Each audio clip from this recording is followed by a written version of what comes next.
Hey y'all, this is Christopher Casey Roberts, and I'm back again for my new series entitled My Favorite Americans. Through this series, I'm sharing brief excerpts from the chapters of the biographies or books written by folks who have inspired me. This is General Colin Powell's autobiography.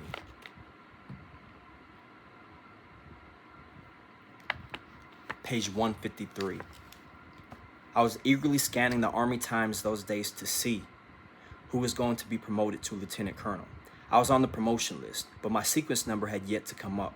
I was anxious to make the jump not only professionally, but financially. It meant a boost from $12,999 to $16,179 per annum, at a time when I was taking home about $900 a month and sweating out that $259 mortgage payment. Early in July, I opened the Army Times, and there were the numbers of those who would be promoted to Lieutenant Colonel next month, and my number appeared.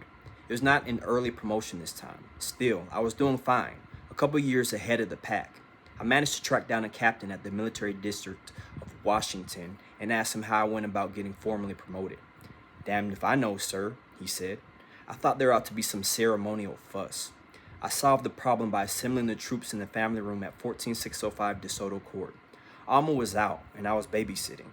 I sat on the floor amid a jumble of toys while Michael Powell, now age 7, pinned a silver leaf on my sports shirt.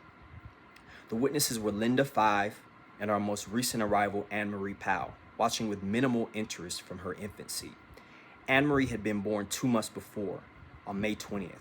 I remember vividly the day Alma came home from the hospital with that tiny bundle. I used the movie camera I had picked up at a PX in Vietnam for $10 to record the moment for posterity.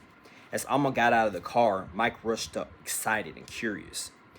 Linda took a perfunctory peek at the newest princess, spun on her heels, and left. A fairly common sisterly relationship that would last for the next 20 years. I thought Anne-Marie was absolutely beautiful, and since graduate school gave me plenty of free time, I liked carrying her in my arms up and down DeSoto Court, waiting for our neighbors to come out and admire her. We now had 3 healthy, handsome children. Now that's fire. Y'all want to know what song I was thinking about as I was reading that passage?